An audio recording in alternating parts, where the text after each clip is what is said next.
نحمده ونصلي ونسلم على رسوله الكريم اما بعد اعوذ باللہ من الشیطان الرجیم بسم اللہ الرحمن الرحیم کنتم خیر امت اخرجت للناس صدق اللہ مولانا العظیم ان اللہ وملائکتہ یصلون علی النبی یا ایھا الذین آمنوا صلوا علیہ وسلموا تسلیما اللہم صل علی سیدنا محمد وعلی آل سیدنا ومولانا محمد وبارک وسلم۔ بعد از حمد و صلوات آج کی پروقار مجلس ذکر بسلسلہ 11ویں شریف ماہانہ محفل پاک جامع مسجد الحسین، جس کی صدارت خطیب مسجد ہذا علامہ قاری محمد اشفاق نقشبندی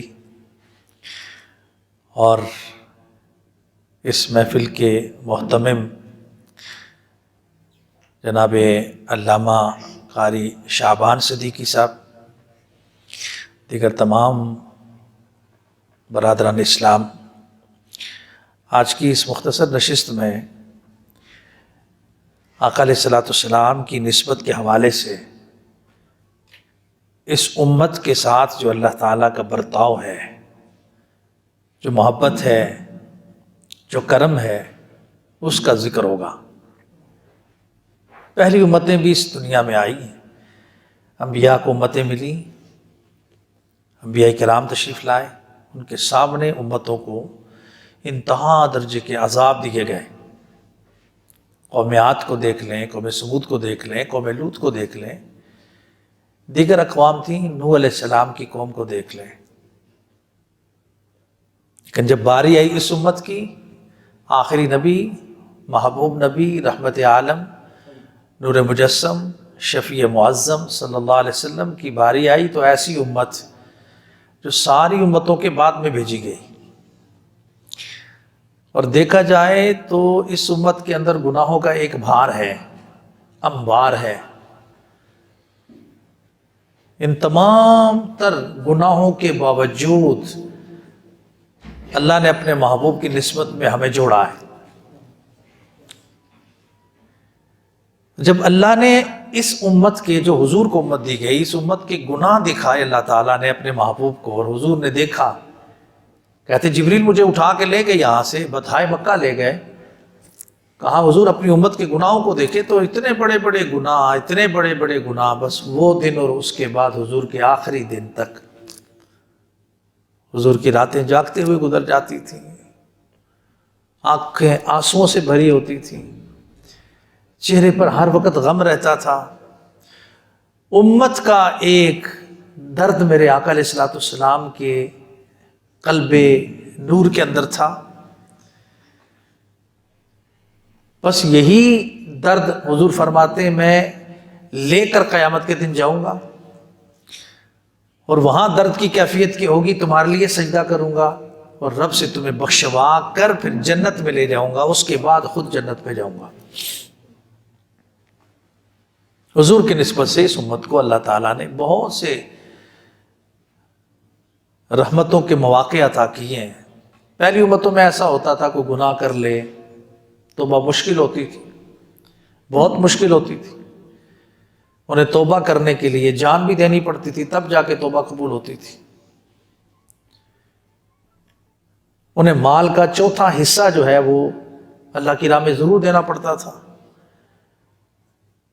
پھر اگر جسم کے ساتھ گندگی لگ جاتی تھی تو اس جگہ کو دھکتے ہوئے انگارے کے ساتھ داغنا پڑتا تھا، چمڑی جل جاتی تھی، چیخیں نکلتی تھی، پاکیزگی کا یہ حال ہوتا تھا۔ کپڑے کے ساتھ گندگی لگتی تھی تو وہ کپڑا کتنا بھی قیمتی کیوں نہ ہوتا اس کو کاٹ دینا پڑتا تھا، یا وہ جگہ جلا دینی پڑتی تھی۔ عبادت کے لیے ایک دن تھا ہفتے میں، اس کے لیے دور کسی عبادت گاہ میں جانا پڑتا تھا۔